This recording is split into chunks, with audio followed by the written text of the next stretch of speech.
나는 박선자 올해 67입니다. 새벽 6시 알람이 울리기 전에 눈이 떠지는 건 이제 숙명 같은 겁니다. 젊었을 때부터 그랬으니까요. 남편을 먼저 보낸 지 12년째 자식들은 각자 바쁘다는 핑계로 명절에나 얼굴 비추고 나는 그냥 혼자 사는 게 익숙해졌습니다. 서울 외곽에 있는 음악재단 연수원에서 청소관리직으로 일한 지 벌써 8년째입니다. 월급은 그리 많지 않지만 나 혼자 먹고 살기엔 충분했고 무엇보다 이곳은 조용했습니다. 공연 없는 날이면 넓은 홀은 텅 비어 있었고 그 고요함 속에서 걸레질하고 유리창 닦는 게 나쁘지 않았습니다. 하지만 단 한 곳, 내 손길이 닿으면서도 동시에 닿을 수 없는 곳이 있었습니다. 메인홀 한가운데 놓인 업라이트 피아노였습니다.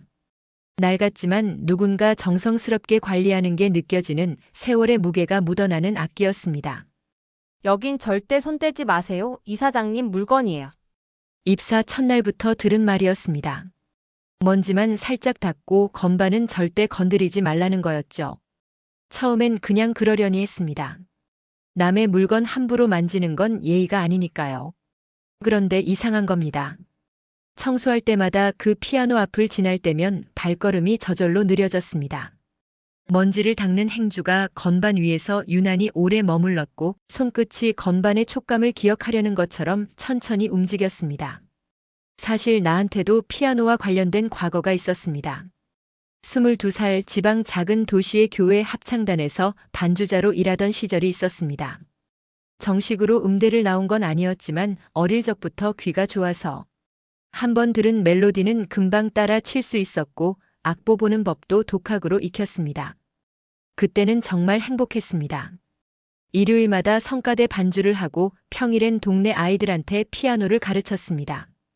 돈은 많지 않았지만 내가 하고 싶은 일을 하며 산다는 게 얼마나 큰 행복인지 그때 처음 알았습니다.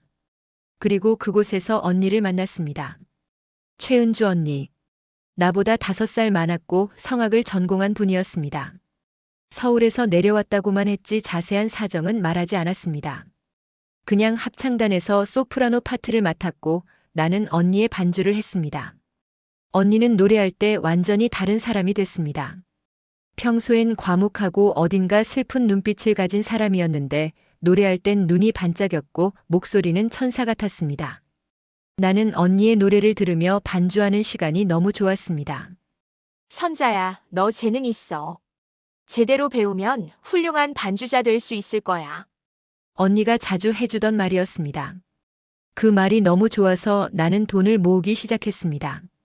서울 가서 제대로 된 학원이라도 다니려고요. 그런데 6개월 뒤 언니가 갑자기 사라졌습니다. 어느 날 아침 언니가 살던 작은 월세방은 텅 비어 있었습니다. 짐도 흔적도 연락처 하나 남기지 않고 그냥 증발해버렸습니다. 합창단 사람들도 놀랐고 나는 며칠 동안 울었습니다. 그리고 한 달 뒤 우리 집에 불행이 왔습니다. 어머니가 쓰러지셨고 병원비가 눈덩이처럼 불어났습니다. 동생은 고3이었고 아버지는 술만 드셨습니다. 내가 모아둔 돈은 병원비로 다 나갔고 피아노는 그렇게 내 삶에서 멀어졌습니다. 24살에 중매로 만난 남편과 결혼했습니다. 착한 사람이었지만 가난했고 나는 공장에서 일하며 생계를 책임졌습니다. 피아노는 그냥 옛날 꿈이 됐습니다. 지금 이 연수원에서 일하게 된 것도 우연이었습니다. 남편 사망 후 혼자 살면서 구한 일자리였고 면접 때 이곳에 피아노가 있다는 건 몰랐습니다. 처음 그 피아노를 봤을 때 심장이 쿵 내려앉는 기분이었습니다. 40년 전 내가 포기한 꿈이 저기 있는 것 같았으니까요. 이 나이에 무슨 소용이야? 스스로에게 말하며 고개를 돌렸지만 마음속 어딘가에선 작은 목소리가 계속 속삭였습니다. 아직 끝난 게 아니야. 아직 늦지 않았어. 하지만 나는 그 목소리를 애써 무시했습니다. 67 청소부가 무슨 피아노냐고 스스로를 비웃으며 매일 그 피아노 옆을 지나쳤습니다. 그렇게 8년이 흘렀습니다. 그런데 3개월 전 뭔가 이상한 일이 생기기 시작했습니다. 연수원 이사장 최도윤, 72살의 그 노인이 유난히 자주 메인홀에 나타나기 시작한 겁니다. 원래는 2층 사무실에만 계시던 분인데 어느 날부터 내가 청소하는 시간에 맞춰 홀에 오셨습니다. 처음엔 그냥 시설 점검하러 오시는 줄 알았습니다. 하지만 뭔가 달랐습니다. 이사장님은 말없이 피아노 앞에 서서 한참을 그것만 바라보셨습니다. 가끔은 건반 덮개를 열고 손가락으로 한두 개 음을 눌러보기도 하셨죠. 그분의 눈빛이 이상했습니다. 슬픔과 그리움이 뒤섞인 무언가를 잃어버린 사람의 표정이었습니다. 마치 내가 피아노를 볼 때의 내 표정과 똑같은. 어느 날은 이사장님이 피아노 앞에 앉아 조용히 연주하시는 걸 봤습니다. 쇼팽의 녹턴이었습니다. 기교는 녹슬었지만 감정은 여전히 살아있는 연주였습니다. 곡이 끝나고 이사장님은 한참을 그 자리에 앉아 계셨습니다. 괜찮으세요? 조심스럽게 물었더니 이사장님은 깜짝 놀라신 듯 고개를 돌리셨습니다. 아, 박 선생님 미안합니다. 일하시는데 방해했네요. 아닙니다. 연주 아름다우셨어요. 내 말에 이사장님은 쓸쓸하게 웃으셨습니다. 옛날 얘기죠. 이 피아노는 제 여동생 거였어요. 그 한마디가 내 심장을 세게 쳤습니다. 여동생. 그 단어가 왠지 낯설지 않았습니다. 여동생분이요?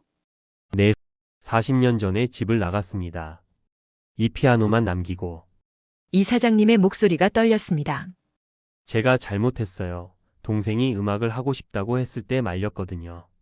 집안이 어려웠고 음악으로 먹고 사는 게 얼마나 힘든지 알았으니까요. 대신 공부해서 안정적인 직업을 가지라고 강요했죠. 이사장님은 피아노를 쓰다듬으셨습니다. 그랬더니 어느 날 이것만 남기고 사라졌어요. 편지 한 장 없이. 그 뒤로 소식이 없습니다. 살아있는지 어디서 뭘 하는지.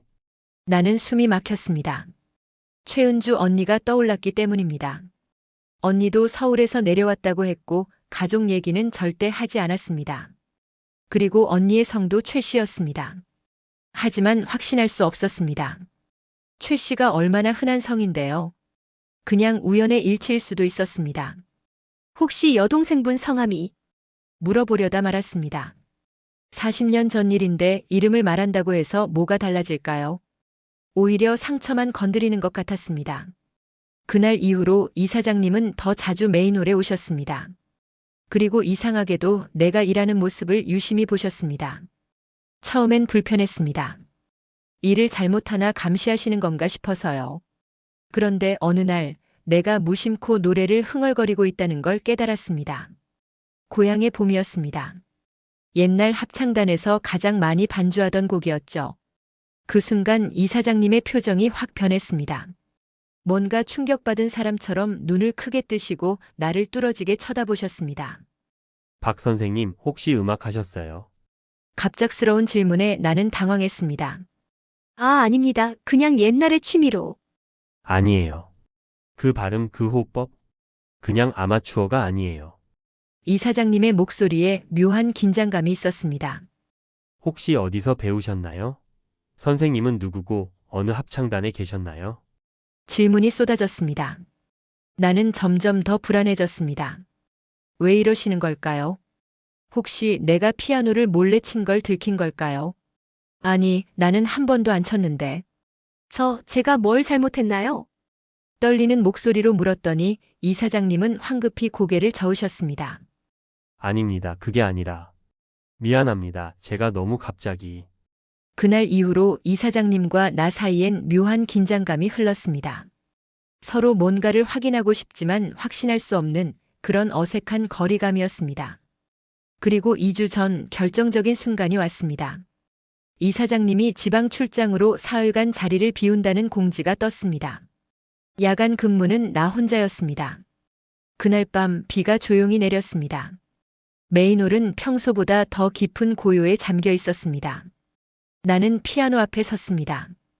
8년 동안 참아왔던 욕망이 한계에 다다른 순간이었습니다.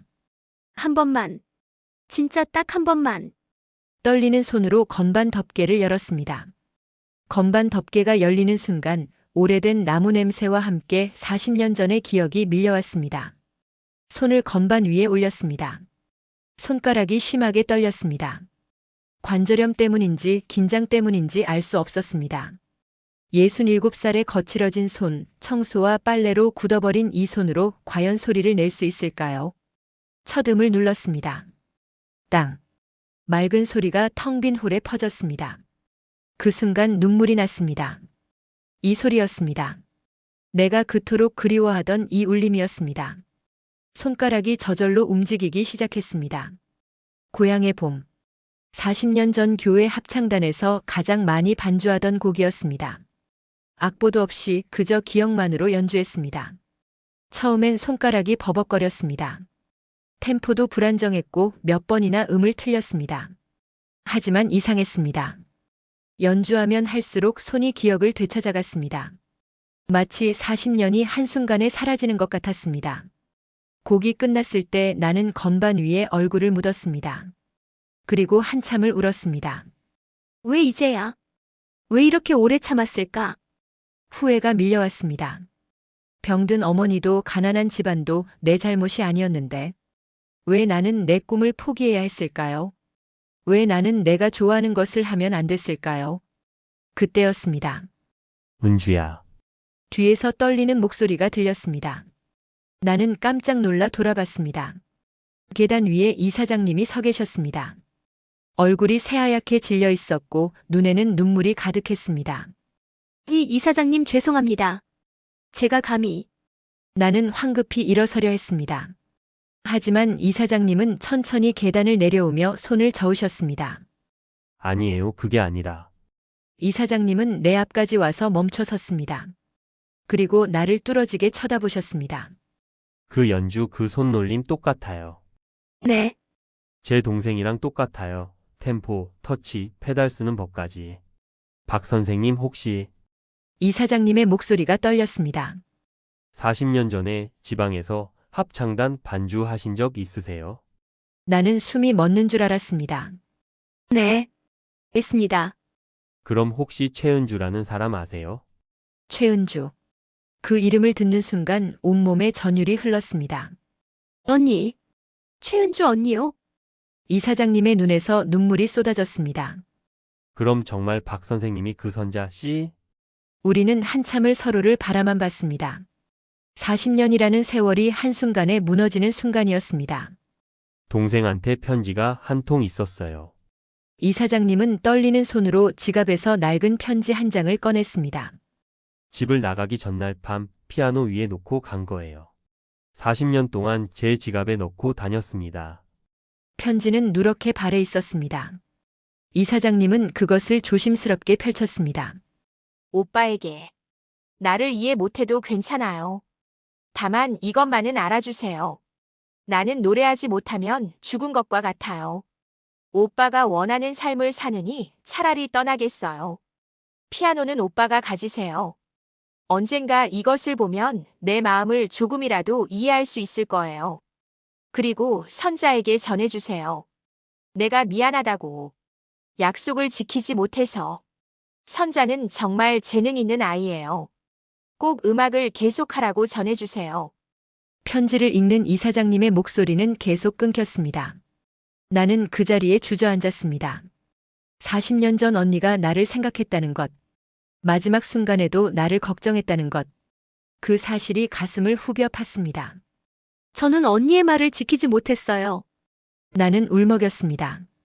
집안 사정이 어려워서 어머니가 아프셔서 음악을 포기했어요. 그리고 그냥 평범하게 살았어요. 언니가 그렇게 재능 있다고 했는데 나는 그걸 다 버렸어요. 이사장님은 내 옆에 앉으셨습니다. 저도 마찬가지예요. 동생을 이해하지 못했어요. 음악이 그렇게 중요한지 몰랐어요. 그래서 동생을 잃었습니다. 우리는 한참을 말없이 앉아 있었습니다. 두 사람 모두 40년 전에 무언가를 잃어버린 그 상실을 안고 살아온 사람들이었습니다.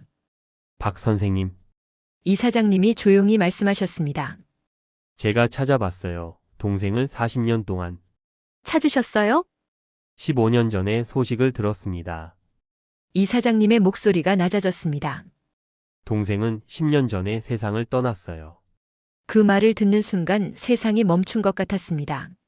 뭐라고요?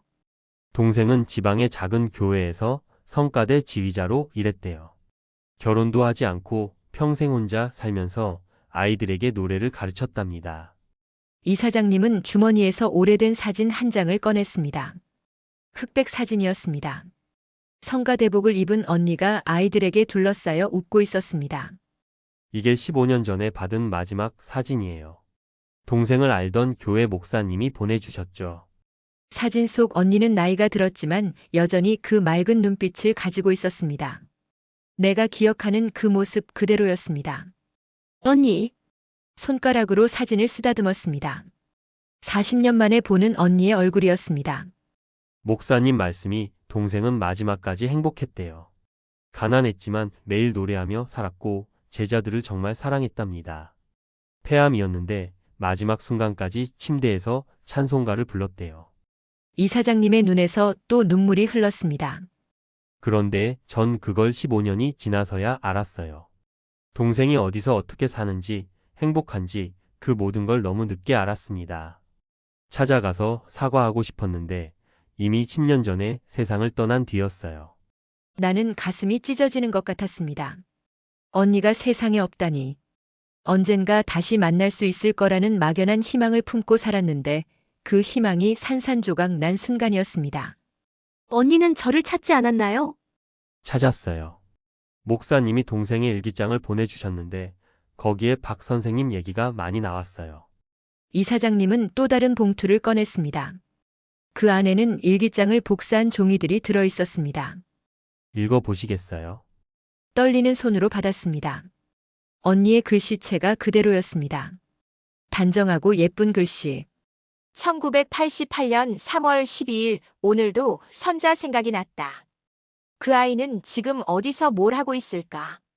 약속을 지키지 못하고 떠나서 미안하다. 하지만 나는 선택해야 했다. 오빠의 삶을 살 것인가, 내 삶을 살 것인가. 나는 비겁하게도 도망쳤다. 선자야, 너는 나처럼 도망치지 말고 내 꿈을 꼭 이루길 바란다. 1995년 7월 8일. 선자를 찾으려 했지만 연락처를 알 수가 없었다. 40년 전 그 작은 도시는 이미 많이 변했고 교회도 이사했다고 한다. 선자야, 어디 있니? 나는 여전히 노래하며 살고 있어. 너도 음악을 계속하고 있었으면 좋겠다. 2010년 4월 23일. 병원에서 시한부 판정을 받았다. 6개월이란다. 이제 정말 선자를 못 만나는구나. 내 인생에서 가장 후회되는 일이 2가지다. 오빠에게 제대로 된 작별 인사를 하지 못한 것, 그리고 선자에게 약속을 지키지 못한 것. 선자야, 내가 이 글을 볼 일은 없겠지만 그래도 쓴다. 나는 너를 잊은 적이 없어. 너의 반주에 맞춰 노래하던 그 시간들이 내 인생에서 가장 행복한 순간이었어. 더 이상 읽을 수가 없었습니다. 종이가 눈물로 젖었습니다. 박 선생님, 이사장님이 내 어깨에 손을 얹으셨습니다. 동생이 마지막으로 남긴 말이 있어요. 목사님한테 했던 말인데 무슨 말이요? 만약 선자를 만나면 전해달라고 했대요. 미안하다고 고맙다고 그리고 이사장님은 잠시 말을 멈추셨다가 천천히 말씀하셨습니다. 아직 늦지 않았으니 꼭 음악을 하라고 나이는 숫자에 불과하니까 하고 싶은 일은 언제든 시작할 수 있다고. 그 말에 나는 목 놓아 울었습니다. 40년 동안 꾹꾹 눌러 담아왔던 모든 감정이 한꺼번에 터져나왔습니다. 후회, 그리움, 미안함, 감사함, 모든 것이 뒤섞여 눈물이 되어 흘렀습니다. 한참을 운 뒤에야 고개를 들었습니다. 이사장님도 울고 계셨습니다. 우리는 40년이라는 세월을 사이에 두고 같은 사람을 그리워하며 울고 있었습니다. 이사장님. 네. 언니 무덤이 어디 있나요? 가보고 싶어요. 이사장님은 고개를 끄덕이셨습니다. 이번 주말에 같이 가시죠. 저도 오랜만에 가려던 참이었어요. 그날 밤 나는 메인홀 피아노 앞에서 밤을 새웠습니다. 언니가 좋아하던 곡들을 하나하나 떠올리며 연주했습니다. 40년 만에 언니에게 들려주는 반주였습니다. 연주하면서 깨달았습니다. 나는 지금까지 핑계만 대며 살았다는 것을. 집안 사정, 나의 현실. 모든 게 핑계였습니다. 진짜 이유는 두려움이었습니다. 다시 시작했다가 실패할까봐 늦었다는 걸 인정하기 싫어서 도망쳤던 겁니다. 하지만 언니는 달랐습니다. 언니는 모든 걸 버리고 자기 길을 갔습니다. 가난했지만 행복했고 혼자였지만 외롭지 않았습니다. 마지막 순간까지 노래했습니다. 언니, 이제 알았어요. 피아노 건반에 이마를 대고 중얼거렸습니다. 살아있는 동안엔 늦은 게 아니라는 거. 언니 말이 맞았어요. 그 주말 이사장님과 함께 언니의 무덤을 찾아갔습니다. 경기도 외곽의 작은 공원 묘지였습니다. 언니의 묘비는 소박했습니다. 최은주. 1945년부터 2015년. 하나님의 찬양을 노래하다. 짧은 글귀였지만 언니의 삶 전체가 담겨 있는 것 같았습니다. 언니 나왔어요. 선자예요. 무덤 앞에 무릎을 꿇고 말했습니다. 목이 메어 더 이상 말이 나오지 않았습니다. 이사장님이 옆에서 꽃을 놓으시며 조용히 말씀하셨습니다. 은주야, 내가 그토록 찾던 선자 씨를 데려왔어. 늦었지만 정말 미안하다. 우리는 한참을 그렇게 앉아 있었습니다. 바람이 불어왔고 나뭇잎이 바스락거렸습니다. 마치 언니가 대답하는 것 같았습니다. 돌아오는 길 이사장님이 차 안에서 조심스럽게 말씀하셨습니다. 박 선생님 제안이 하나 있습니다. 말씀하세요. 연수원에서 지역 어르신들을 위한 합창반을 만들려고 합니다. 예산은 이미 확보했고 강사도 섭외했습니다. 그런데 반주자가 필요해요. 나는 깜짝 놀라 이사장님을 봤습니다. 저요? 네, 박 선생님이 해주시면 좋겠습니다. 하지만 저는 제대로 배운 것도 아니고 나이도 많고. 나이가 뭐가 중요합니까? 동생이 그랬잖아요. 아직 늦지 않았다고. 이사장님은 부드럽게 웃으셨습니다. 사실 이건 제 속죄이기도 합니다. 동생의 꿈을 막았던 제가 이제라도 누군가의 꿈을 응원하고 싶어요. 그게 동생에게 할 수 있는 마지막 일인 것 같아서요. 나는 한참을 고민했습니다. 두려웠습니다. 40년 만에 다시 시작한다는 게, 사람들 앞에 선다는 게, 실수할까봐, 비웃음을 살까봐 무서웠습니다. 하지만 언니의 일기가 떠올랐습니다. 선자야, 내가 이 글을 볼 일은 없겠지만 그래도 쓴다. 아직 늦지 않았으니 꼭 음악을 하라. 하겠습니다. 떨리는 목소리로 대답했습니다. 정말입니까? 내 언니와의 약속을 이제라도 지키고 싶어요. 이사장님의 얼굴에 환한 미소가 번졌습니다. 고맙습니다. 동생도 기뻐할 겁니다. 그날부터 내 삶이 완전히 바뀌었습니다. 오전엔 여전히 청소 일을 했지만 오후부터는 반주 연습을 할 수 있었습니다. 이사장님이 특별히 시간을 내주셨습니다. 처음엔 손가락이 말을 듣지 않았습니다. 관절이 아팠고 악보를 보는 눈도 침침했습니다. 하지만 포기하지 않았습니다. 매일 조금씩 연습했습니다. 틀려도 괜찮다고 천천히 가면 된다고 스스로를 다독였습니다. 한 달 후 첫 합창 수업이 시작됐습니다. 모집 공고를 내자 예상보다 많은 어르신들이 신청했습니다. 60대부터 80대까지 20명이 넘는 어르신들이 모였습니다. 첫날 나는 떨리는 손으로 피아노 앞에 앉았습니다. 안녕하세요. 반주를 맡은 박선자입니다. 어르신들이 박수를 쳐주셨습니다. 그 박수 소리에 용기를 얻었습니다. 저도 여러분과 같은 나이입니다. 젊었을 때 잠깐 음악을 했다가 40년을 쉬었어요. 그래서 여러분 마음을 압니다. 늦었다고 생각하시죠? 부끄럽고 두렵죠? 어르신들이 고개를 끄덕이셨습니다.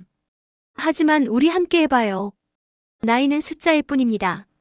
우리에게도 여전히 음악이 필요하고 노래가 필요합니다. 첫 곡은 고향의 봄이었습니다. 내 손이 건반 위를 움직이기 시작했습니다. 그리고 어르신들의 목소리가 하나둘 합쳐지기 시작했습니다. 목소리는 젊은 사람들처럼 맑지 않았습니다. 음정도 자주 흔들렸고 박자도 맞지 않았습니다. 하지만 그 노래에는 특별한 무언가가 있었습니다. 인생의 무게가 세월의 깊이가 담겨 있었습니다. 곡이 끝났을 때 한 할머니가 눈물을 닦으시며 말씀하셨습니다. 50년 만에 노래해 봅니다. 결혼하고 애 키우고 그냥 살기 바빠서 노래는 까맣게 잊고 살았어요. 그런데 오늘 이렇게 노래하니까 내가 아직 살아있구나 싶어요. 그 말에 나도 눈시울이 붉어졌습니다. 우리는 모두 같은 사람들이었습니다. 살아남기 위해 자신을 포기했던 사람들.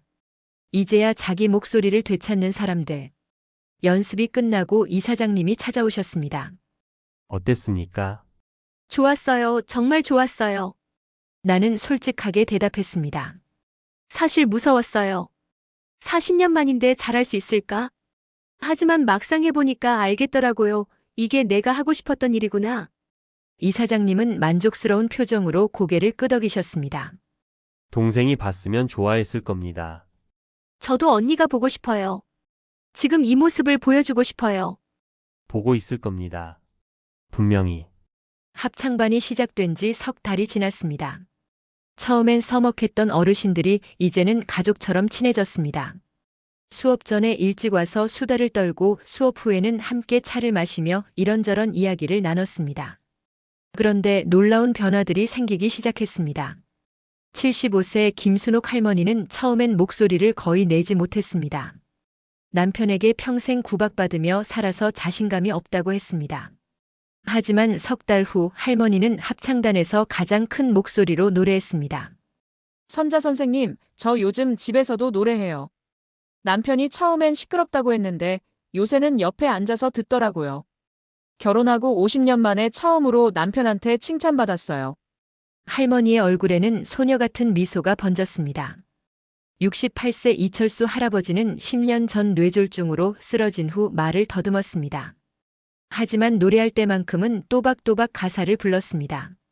신기해요. 말할 땐 자꾸 꼬이는데 노래할 땐 안 그래요. 선생님, 이게 음악의 힘인가요? 그럼요. 음악은 우리가 생각하는 것보다 훨씬 강력합니다. 나도 변했습니다. 거울을 보면 여전히 주름진 얼굴이었지만 눈빛만큼은 달라져 있었습니다. 살아있다는 느낌. 내가 존재한다는 느낌. 40년 만에 처음 느끼는 감정이었습니다. 그런데 어느 날 이사장님이 폭탄 선언을 하셨습니다. 석 달 후에 연수원에서 작은 공연을 하면 어떨까요? 우리 합창반이 그동안 연습한 걸 보여주는 겁니다. 공연이요? 어르신들이 술렁였습니다. 누군가는 기대에 찬 표정이었지만 대부분은 두려워했습니다. 이사장님, 우리가 무슨 공연을 해요? 실력도 없는데. 맞아요? 사람들이 비웃으면 어떡해요? 어르신들의 반대가 쏟아졌습니다. 나도 솔직히 망설여졌습니다. 우리의 실력으로 무대에 설 수 있을까? 하지만 이사장님은 단호했습니다. 실력이 중요한 게 아닙니다. 여러분이 용기를 내서 무대에 선다는 게 중요해요. 그리고 여러분의 노래를 가족들에게 들려주세요. 당신들이 얼마나 열심히 살고 있는지 보여주는 겁니다. 그 말에 분위기가 조금씩 바뀌었습니다. 우리 손주가 보러 올 수 있나요? 남편한테도 초대장 줘도 돼요? 질문이 쏟아지기 시작했고 결국 모두 공연에 동의했습니다. 그날부터 연습 강도가 높아졌습니다. 일주일에 2번이던 수업이 3번으로 늘었고 어르신들은 집에서도 연습했습니다. 나도 매일 피아노 앞에 앉았습니다. 하지만 문제가 생겼습니다. 공연을 한 달 앞두고 내 관절염이 심해진 겁니다. 손가락이 퉁퉁 붓고 통증이 심해져서 진통제 없이는 연주할 수 없었습니다. 선자 선생님, 괜찮으세요? 손이 많이 부었어요. 어르신들이 걱정했습니다. 괜찮아요. 이 정도는 아무것도 아니에요. 웃으며 대답했지만 사실 무서웠습니다. 공연 당일에 손가락이 말을 듣지 않으면 어떡하나. 어르신들을 실망시키면 어떡하나. 그날 밤 혼자 메인홀에 남아 연습했습니다. 손은 아팠지만 멈출 수 없었습니다. 건반을 누를 때마다 통증이 왔지만 그것보다 더 큰 두려움은 포기하는 것이었습니다. 언니, 나 할 수 있을까요? 빈 홀에 대고 혼잣말을 했습니다. 40년 만에 다시 시작했는데 이렇게 끝나는 건 아니겠죠? 그때 뒤에서 목소리가 들렸습니다. 할 수 있습니다. 이사장님이었습니다. 제가 좋은 의사를 소개해 드릴게요. 관절염 전문의인데 공연 전까지 치료 받으시면 괜찮을 겁니다. 하지만 치료비가 제가 부담합니다. 동생을 위해서, 그리고 박 선생님을 위해서. 이사장님, 박 선생님, 동생이 제게 주신 마지막 선물이 바로 선생님입니다. 동생을 통해 선생님을 만났고, 선생님을 통해 동생이 하고 싶었던 일을 이룰 수 있게 됐어요. 그러니 부담 갖지 마세요. 이사장님의 배려로 집중 치료를 받기 시작했습니다. 물리치료와 주사치료를 병행했고 통증은 조금씩 나아졌습니다. 그리고 공연 2주 전 리허설을 했습니다. 어르신들은 긴장한 표정이었습니다. 실제 무대 조명 아래서 서니 분위기가 달랐습니다. 누군가는 떨려서 가사를 까먹었고 누군가는 음정이 흔들렸습니다. 리허설이 끝나고 어르신들은 풀이 죽어 있었습니다. 역시 우리가 무리했나 봐요. 공연 취소하는 게 낫지 않을까요? 분위기가 가라앉았습니다. 나는 피아노 앞에 앉아 조용히 말했습니다.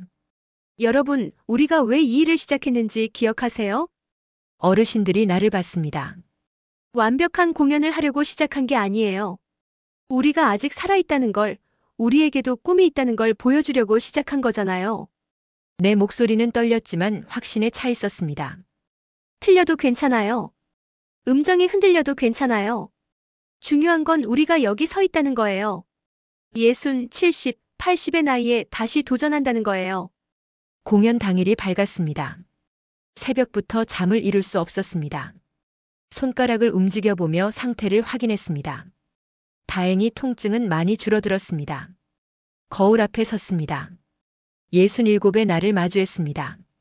주름진 얼굴, 하얗게 센 머리. 하지만 오늘만큼은 당당했습니다. 오후 2시 연수원 메인홀에 사람들이 모이기 시작했습니다. 어르신들의 가족, 친구, 이웃들이었습니다. 100여 명이 넘는 관객이 객석을 채웠습니다. 무대 뒤 대기실에서 어르신들은 긴장으로 얼어붙어 있었습니다. 떨려서 죽겠어요. 가사를 까먹으면 어떡하죠? 나도 떨렸습니다. 하지만 이상했습니다.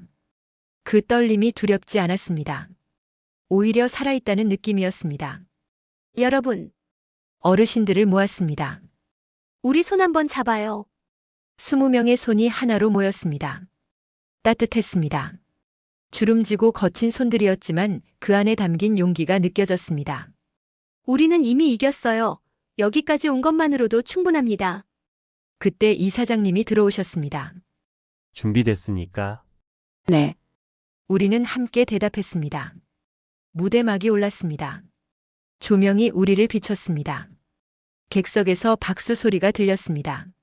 나는 피아노 앞에 앉았습니다. 건반이 보였습니다. 40년을 기다려온 이 순간이었습니다. 첫 곡은 고향의 봄이었습니다. 내 손가락이 건반 위를 움직이기 시작했습니다. 그리고 어르신들의 목소리가 울려 퍼졌습니다. 나의 살던 고향은 꽃피는 산골. 목소리는 완벽하지 않았습니다. 누군가는 떨렸고 누군가는 음정이 흔들렸습니다. 하지만 그 노래에는 무언가 특별한 것이 있었습니다. 인생의 무게였습니다. 포기하지 않은 사람들의 힘이었습니다. 객석에서 누군가 눈물을 닦는 게 보였습니다. 어르신들의 가족들이었습니다. 평생 집안일만 하던 어머니가 병으로 말도 제대로 못하던 아버지가 무대 위에서 노래하는 모습을 보며 울고 있었습니다. 두 번째 곡, 세 번째 곡. 어르신들은 점점 자신감을 얻어갔습니다. 처음의 떨림은 사라지고 이제는 즐기고 있었습니다. 객석과 무대가 하나가 되는 순간이었습니다. 마지막 곡은 아리랑이었습니다. 내 손가락이 익숙한 선율을 연주했습니다. 어르신들의 목소리가 하나로 합쳐졌습니다. 아리랑 아리랑 아라리요. 그 순간 나는 느꼈습니다. 객석 어딘가에서 언니가 보고 있는 것 같았습니다. 언니의 목소리가 들리는 것 같았습니다. 선자야, 잘하고 있어. 너는 할 수 있어. 곡이 끝났습니다. 잠시 정적이 흘렀습니다. 그리고 폭풍 같은 박수가 쏟아졌습니다. 기립박수였습니다. 객석의 모든 사람이 일어나 박수를 쳤습니다. 어르신들은 울었습니다. 기쁨의 눈물이었습니다. 나도 울었습니다. 40년을 참아온 눈물이 한꺼번에 쏟아졌습니다. 공연이 끝나고 가족들이 무대로 올라왔습니다. 엄마, 정말 멋있었어요. 할머니, 저 할머니가 이렇게 노래 잘하는 줄 몰랐어요. 어르신들은 가족들의 품에 안겨 울었습니다. 평생 인정받지 못하고 살았던 사람들이 오늘 처음으로 박수를 받았습니다. 이사장님이 내게 다가오셨습니다. 박 선생님 동생이 봤을 겁니다. 네, 저도 느꼈어요. 우리는 함께 피아노를 바라봤습니다. 언니가 남긴 피아노. 40년의 시간을 건너 우리를 다시 만나게 한 피아노였습니다. 그날 밤 혼자 메인홀에 남았습니다. 피아노 앞에 앉아 조용히 연주했습니다. 언니가 좋아하던 곡이었습니다. 언니, 나 해냈어요. 40년 만에 다시 시작했어요. 건반 위에 내 손을 봤습니다. 주름지고 관절염으로 붓기도 한 손이었습니다. 하지만 이 손으로 누군가에게 위로를 주었습니다. 이 손으로 꿈을 이뤘습니다. 나이는 정말 숫자였어요. 늦은 게 아니었어요. 연주를 마치고 피아노 뚜껑을 닫았습니다. 하지만 이제 이건 끝이 아니라 시작이었습니다. 다음 주부터 합창반은 계속됩니다. 더 많은 어르신들이 신청했습니다. 새로운 곡들을 준비할 겁니다. 내년에는 더 큰 무대에 설 수도 있습니다. 중요한 건 우리가 멈추지 않는다는 겁니다. 60에도 70에도 80에도 우리는 계속 노래할 겁니다. 살아있는 한 꿈 꿀 수 있다는 걸 증명할 겁니다. 연수원을 나서며 하늘을 봤습니다. 별이 총총했습니다. 그중 하나가 유난히 밝게 빛났습니다. 언니, 보고 있죠? 별을 향해 손을 흔들었습니다. 나 이제 행복해요. 언니 덕분이에요. 고마워요. 바람이 불어왔습니다. 따뜻했습니다. 언니의 대답 같았습니다. 집으로 걸어가며 조용히 노래했습니다. 고향의 보물. 내 목소리는 늙었지만 그 안에 담긴 희망만큼은 젊었습니다. 나는 박선자. 67에 다시 시작한 반주자입니다. 늦었지만 포기하지 않았습니다. 그리고 이제 알았습니다. 인생에서 진짜 늦은 건 없다는 걸. 포기하는 순간이 진짜 끝이라는 걸. 박선자 할머니의 이야기는 여기서 끝이 아닙니다. 공연 이후 합창반은 지역사회에서 큰 화제가 됐고 더 많은 어르신들이 찾아왔습니다. 평생 숨겨뒀던 꿈을 꺼내 든 사람들이었습니다. 선자 할머니는 그들의 반주자가 되어 함께 노래했습니다. 1년 후 합창반은 서울시청 광장에서 공연했습니다. 3년 후에는 국립극장 무대에 섰습니다. 60, 70, 80의 어르신들이 당당히 무대 위에서 노래했습니다. 선자 할머니는 올해 70이 됩니다. 여전히 매일 피아노 앞에 앉습니다. 손가락은 예전 같지 않지만 그 손으로 만드는 음악은 누구보다 따뜻합니다. 최도윤 이사장은 여동생의 이름을 딴 장학금을 만들었습니다. 경제적 이유로 음악을 포기해야 하는 사람들을 돕기 위해서입니다. 동생이 살아생전 하고 싶었던 일이었습니다. 메인홀의 그 피아노는 여전히 그 자리에 있습니다. 이제는 금지된 악기가 아닙니다. 누구나 앉아서 연주할 수 있는 희망의 악기가 됐습니다. 선자 할머니는 가끔 혼자 그 피아노 앞에 앉습니다. 그리고 은주 언니에게 속삭입니다. 언니, 우리 약속 지켰어요. 늦었지만 포기하지 않았어요. 나이는 정말 숫자일 뿐이었습니다. 중요한 건 포기하지 않는 마음이었습니다. 다시 시작할 용기였습니다. 여러분도 마음속에 묻어둔 꿈이 있나요? 늦었다고 생각하고 포기한 것들이 있나요? 박선자 할머니는 말합니다. 아직 늦지 않았다고. 살아있는 한 다시 시작할 수 있다고. 이 이야기가 여러분에게 작은 용기가 됐기를 바랍니다. 오늘 하루도 꿈을 향해 한 걸음 나아가시길 응원합니다. 영상이 도움이 되셨다면 좋아요와 구독 부탁드립니다. 여러분의 응원이 더 좋은 이야기를 만드는 힘이 됩니다. 댓글로 여러분의 꿈도 들려주세요. 함께 응원하겠습니다. 감사합니다.